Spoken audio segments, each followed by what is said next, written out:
한국교회 총연합이 산불 피해로 집을 잃은 경북 울진 지역 주민들에게 제공할 실제와 동일한 모델의 주택 모습을 공개했습니다.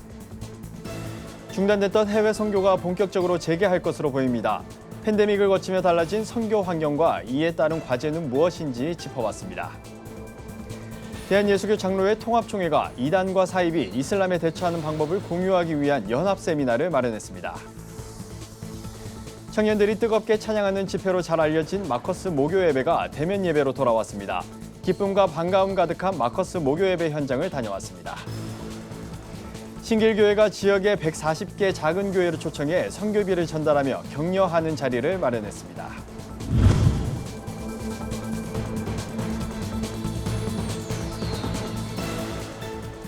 안녕하십니까. 구티비 뉴스입니다. 지난 3월 경북 울진에서 발생한 대형 산불로 많은 주민들이 어려움을 겪었습니다. 특히 산불이 난 지역에 거주했던 주민들은 하루아침에 보금자리를 잃었는데요. 한국교회 총연합이 이재민들의 거주 공간을 지원하겠다고 밝힌 이후 실제로 제공될 주택 모델이 언론에 공개됐습니다. 이진우 PD가 취재했습니다. 깔끔한 거실과 주방의 모습입니다. 복도 끝을 지나 침실도 보입니다. 이곳은 한국교회 총연합이 지난 3월 경북 울진에서 발생한 산불로 인해 피해를 입은 마을 주민들에게 제공할 주택과 같은 모델로 실제 외관과 내부가 언론에 공개된 건 이번이 처음입니다. 이날 선보인 주택은 12평의 모듈 주택으로 사랑의 집짓기 건설사로 선정된 IM건설이 시공했습니다. 또 이번에 한교총에서 제공하는 주택은 철저한 방염과 내진 설계로 건축 허가를 충족했습니다. 단순히 집을 지어드리는 것이 아니라 마을 공동체 회복입니다. 마을 공동체가 한마음 한뜻이 되고 또 좌절했던 사람들, 절망했던 사람들이 하나님 앞에서 희망을 갖도록 하는 것입니다. 이 일을 통해서 교회를 바라봐주는, 하나님을 만나는, 복음을 전하는 이 지역교회가 힘을 얻는 그런 기회가 되기를 바람하지 않습니다.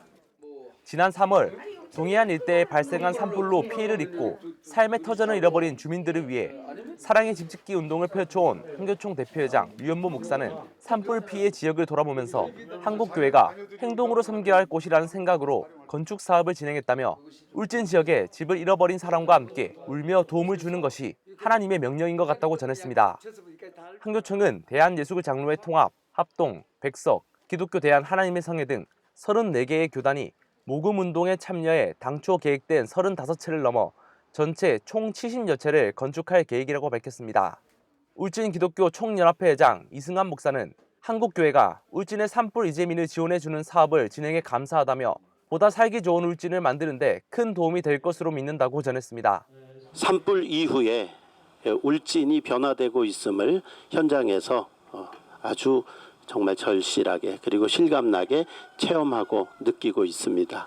앞으로 이 사랑의 집짓기가 진행되면서 또 그 후에 많은 사람들이 하나님의 은혜로 울진을 향해서 기도하게 하셨던 그 열매가 반드시 있게 될 줄로 믿습니다. 한교총은 견본주택 개관식을 시작으로 입주자 신청도 받고 있습니다. 입주자는 산불 피해 가구 중 우선 건축 허가를 받을 수 있는 부지 소유자 중 기초생활보호 대상자, 장애인 가구가 우선적으로 선정되며 지역교회 목회자 추천 가구와 일반 가구 순으로 선정될 예정입니다. 산불이라는 재난 속에서 사랑의 집짓기라는 운동을 통해 희망을 심어준 한국교회 사랑을 통해 지역의 회복과 선한 영향력이 펼쳐지기를 기대합니다. 불경에서 구티비 뉴스 이진우입니다. 일상 회복과 함께 주춤했던 해외 선교도 다시금 고개를 들고 있습니다. 전례 없던 코로나19와 급변하는 시대 속에서 세계 선교는 본질을 지키면서도 새 전략을 짜야 하는 전환기를 맞이했는데요. 선교적 변곡점을 지나는 이때 구티비 뉴스는 한국 선교의 중요 과제와 이슈를 짚어보는 연속 기획 보도를 마련했습니다. 그 첫 번째 시간으로 팬데믹 시대 속 선교 환경은 어떻게 달라졌으며 이에 따라 생겨난 주요 선교 과제들은 무엇인지 살펴봅니다. 보도에 김민주 기자입니다. 코로나19가 전 세계를 강타한 지 2년 6개월 사이 세계 선교 지형은 빠른 변화의 움직임이 일었습니다. 여러 국가들의 사례를 보면 전염병으로 인한 위험, 국가 통제와 검열 강화, 전쟁 등 다양한 이유로 선교사들의 신변 유지나 비자 취득이 점점 더 어려워진 것으로 나타났습니다. 물리적 이동의 제약은 온라인 비대면 사역의 비중이 커지는 결과를 가져왔습니다. 랜선 단기 선교와 메타버스 선교 같이 새로운 방식의 선교 형태가 생기면서 또 다른 접촉의 가능성이 열리기도 했습니다. 비거주 선교가 이제 활성화되기 시작했고 또 비대면 선교, 또 온라인 선교겠죠. 이제 과거에 이제 어떤 국가 개념에서 이제는 좀 종족 개념으로 이제 그런 것들이 전환되고 또한 땅 개념에서 이제는 이제 사람 중심적인 그러한 패러다임으로 바뀌면서 선교가 진행되지 않는가. 전염병뿐만 아니라 선교사 고령화와 세계적인 경제 위기, 4차 산업혁명과 같은 요인도 전통적인 선교의 변화를 요구하고 있습니다. 예컨대 지리적 개념 선교에서 사람 중심의 선교, 거주에서 비거주 선교, 개인 중심에서 조직적인 선교로의 전환이 거론됩니다. 복음의 내용은 변하지 않지만 선교 방법과 전략, 파송 선교사의 현지 문제 해결은 한국교회와 선교계가 풀어야 할 숙제입니다. 새로운 선교 전략의 필요성이 대두된 가운데 전문가들은 선교사 재배치와 재교육, 선교 운동의 다음 세대 계승, 새로운 선교 전략과 자원 개발 등에 힘을 모아야 한다고 조언합니다. 최근 선교계 모임에서는 구체적인 선교 전략으로 난민 선교와 청년 선교, 온 오프라인을 병행하는 하이브리드 선교 등이 강조되고 있습니다. 전략적으로 교회가 젊은 세대들에게 더 관심을 가지고 더 헌신할 수 있는 길을 열고 힘을 실어주는 그런 차원이 하나 있을 것 같고요. 선교사들이 물러나면 없어질 그런 사역이 아니라 현지 교회와 현지 그리스도인들이 그 사역을 해나갈 수 있는 그런 사역에 집중하고 전문가들은 선교 전략도 중요하지만 그에 앞서 하나님의 선교에 대한 인식이 선행돼야 한다고 강조합니다. 세계 정세와 역사 속에는 하나님의 주권이 작용하며 모든 교회는 선교적 공동체이고 모든 성도는 빛과 소금으로 부름받은 선교적 사명이 있다는 겁니다. 이 변해가는 그 환경에 어떻게 적응하고 또 여기에 맞는 방법으로 복음을 전할 것인가를 끊임없이 노력을 합니다. 어떠한 변화, 격변이 있다고 할지라도 여기에 변치 않는 복음, 예수 그리스도만이 유일한 소망이라고 하는 것을 확실하게 믿는 것이 필요해요. 새로운 변곡점에 있는 한국 선교, 복음의 본질을 점검하며 위기를 기회로 바꿀 수 있는 창의적인 선교 접근이 필요한 때입니다. 구티비 뉴스 김민주입니다. 어지러운 국내외 정세와 코로나 국면을 역이용해 이단들이 본격적인 포교 움직임을 보인다는 소식 앞서 구티비 뉴스를 통해 보도해드린 바 있습니다. 이런 소식이 알려지며 교단들도 대책 마련에 나섰는데요. 예장통합총회가 이단 사이비와 함께 이슬람에 대해서도 어떻게 알고 대처해야 하는지 알아보는 시간을 마련했습니다. 하나은 기자입니다. 대한예수교장로회 통합총회 이단 사이비 대책위원회와 이슬람 선교 및 단군상 대책위원회가 연합 세미나를 열었습니다. 무슬림에 대한 선교 방안과 이단, 사이비 판단 기준을 공유하는 등 대책을 마련하기 위해서입니다. 한국장로교총연합회 이슬람 대책위원장 이만석 목사는 이날 연합 세미나에서 코로나 시대의 이슬람 선교 전략을 주제로 발제했습니다. 그는 무슬림 전도의 가장 좋은 방법을 성경이라고 소개했습니다. 묻지마식으로 코란을 성서로 배워온 무슬림에게 진리의 말씀을 소개하는 것이 가장 핵심적인 선교 방법이란 겁니다. 이들로 하여금 성경을 읽게 하면 성경을 읽고 깨우치고 돌아오는 사람이 엄청나게 많아요.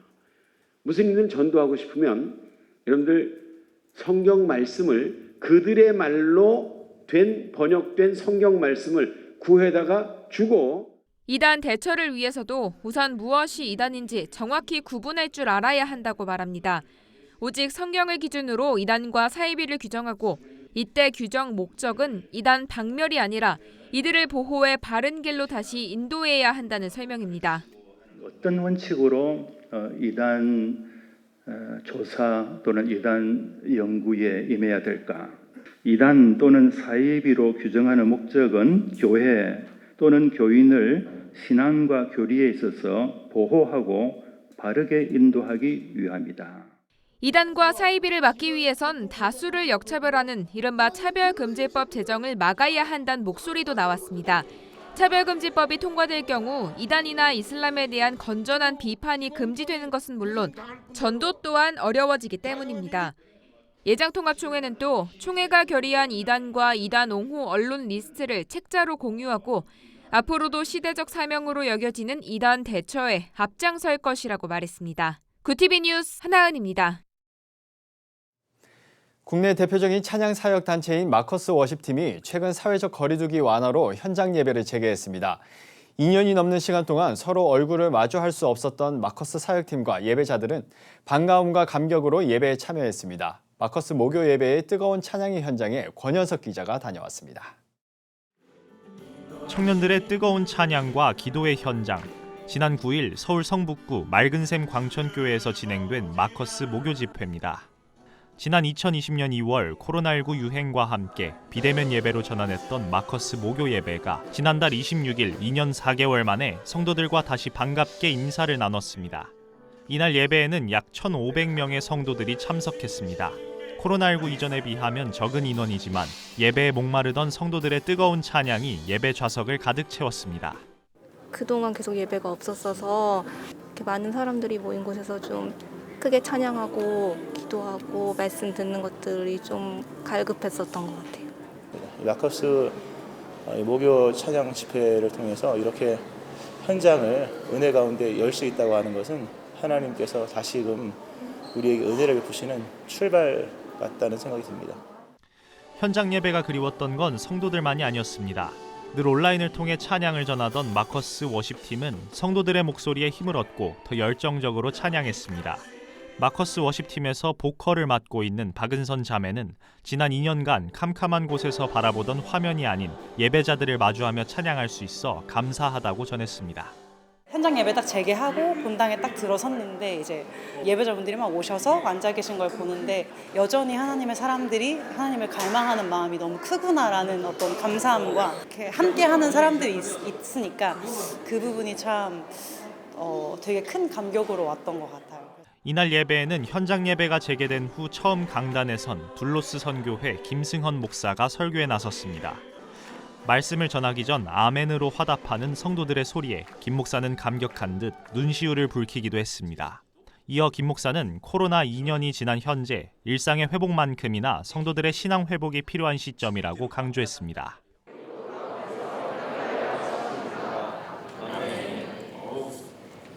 사람의 목소리가 들렸어. 진짜 이런 날이 왔어요. 그죠? 언제 올까 싶었는데 다시 우리가 해야 될 것, 신앙을 정상화하고 내 신앙을 온전히 회복하기 위해서 가장 먼저 기억해야 될 게 뭐냐면 하나님 앞에 서는 것. 한편 국내 대표적 찬양 집회인 마커스 워십의 목요 예배는 구티비 채널을 통해서도 매주 목요일 오전 10시와 월요일 오전 4시에 시청할 수 있습니다. 구티비 뉴스 권현석입니다. 서울 영등포 신길교회가 지역의 작은 교회들과 파트너십을 맺고 격려하는 자리를 마련했습니다. 신길교회는 올해로 4번째 개최한 지역교회 파트너십 성김마당 행사에 지역 내 140개의 초교파 작은 교회 목회자들을 초대해 선교비 100만 원씩을 각각 전달했습니다. 이기용 담임 목사는 작은 교회와 큰 교회가 조화를 이루어야 한국교회의 희망이 있다며 하나님께서 지역사회를 함께 세우라고 하셨기 때문에 같이 힘을 냈으면 좋겠다고 전했습니다.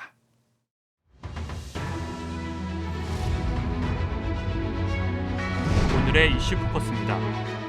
식품의약품안전처가 여름철 어린이 식중독 사고를 예방하기 위해 지방자치단체와 함께 어린이집 집단급식소 점검을 실시한다고 10일 밝혔습니다. 점검은 전국 어린이집 집단급식소 7,200여 곳을 대상으로 오는 13일 약 한 달간 진행됩니다. 주요 점검 내용은 식중독 예방수칙 준수 여부와 식품의 위생적 취급 기준 준수 여부, 급식시설과 기구의 세척 소독 관리 등입니다.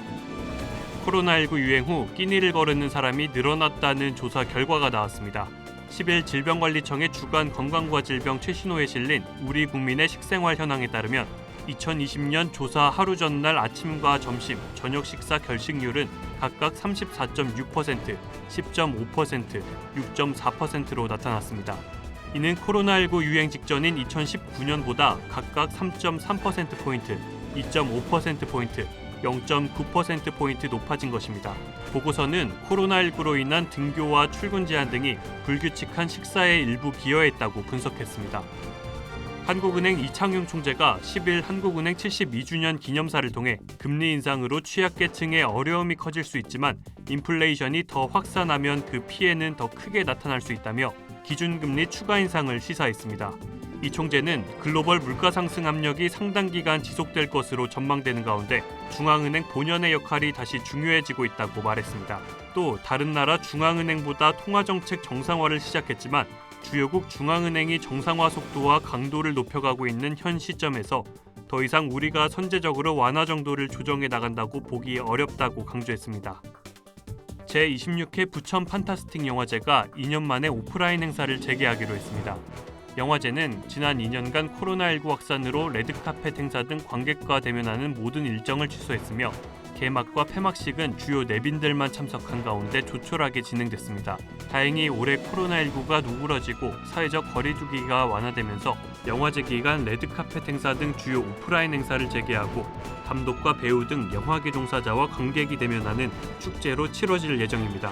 구티비 뉴스 정성광입니다.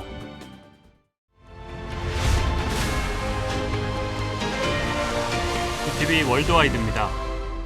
러시아의 원유가스 수출로 인한 수익이 우크라이나 침공 이전보다 상승했다는 보도가 나왔습니다. 아모스 호크스테인 미 에너지안보 특사에 따르면 우크라이나 침공 직후 미국과 유럽연합 등 서방 국가들은 러시아의 우크라이나 침공에 대한 책임을 묻기 위해 원유 수입 금지 등 제재를 부과했지만 현재 더 많은 이익을 보고 있는 상황이라고 전했습니다.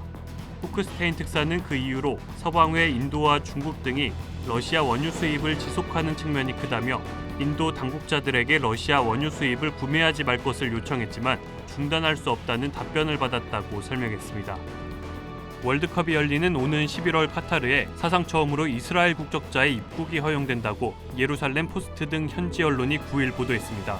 이슬람 국가인 카타르와 유대 국가인 이스라엘은 외교 관계를 맺지 않고 있으며 이스라엘 국적자의 카타르 방문은 원칙적으로 허용되지 않고 있습니다. 하지만 이스라엘 정부와 피파 간 협의를 통해 월드컵 경기 티켓 구매자의 카타르 입국을 허용하기로 결정하게 됐습니다. 이스라엘 야이르 라피드 외무장관은 축구 팬들의 가슴을 설레게 할 또 하나의 정치적 업적을 가져왔다며 11월에 열리는 월드컵 축구대회가 우리에게 문을 열었다고 말했습니다. 국제농업정보업체인 스트래티지 그레인스에 따르면 올해 프랑스의 밀 수확량은 5% 이상 감소할 것으로 예상된다고 밝혔습니다.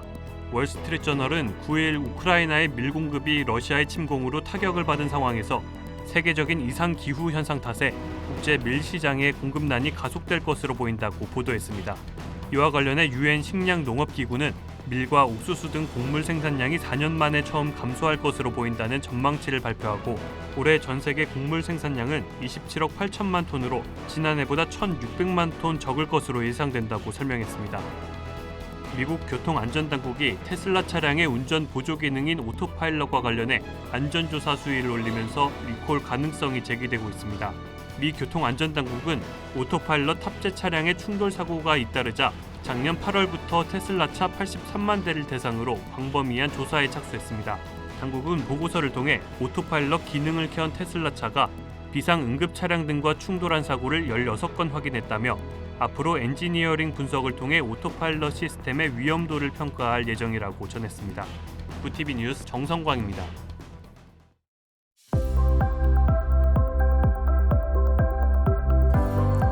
내일 하늘빛은 다소 흐리겠지만 낮더위가 이어지겠습니다. 오후에는 서울을 포함한 내륙 많은 지역에 소나기가 내릴 것으로 전망됩니다. 소나기가 내리는 지역에서는 돌풍과 함께 천둥, 번개가 치고 우박이 떨어지는 곳도 있겠으니 시설물 관리와 안전사고, 농작물 관리에 각별히 유의하시기 바랍니다. 이어서 전국 날씨입니다. 내일 한낮 최고 기온은 서울 31도, 강릉 22도, 대전 30도가 예상됩니다. 남부지방은 광주 30도, 부산은 26도를 보이겠습니다. 날씨였습니다. 한국교회가 산불 피해를 입은 울진 지역 주민들에게 무상으로 제공하겠다고 밝혔던 주택의 모습이 공개됐습니다. 한국교회의 선한 사역이 동해안 피해 지역을 넘어 사회 각계에 큰 감동을 주는 순간인데요. 당초 계획했던 주택수도 여러 교단의 협력으로 예상보다 더 많이 건축하게 됐습니다. 어려운 이웃을 돌아보고 나누는 일, 한국교회의 본분임을 깨닫게 해줍니다. 이상으로 뉴스를 마칩니다. 오늘도 함께해 주신 여러분 고맙습니다.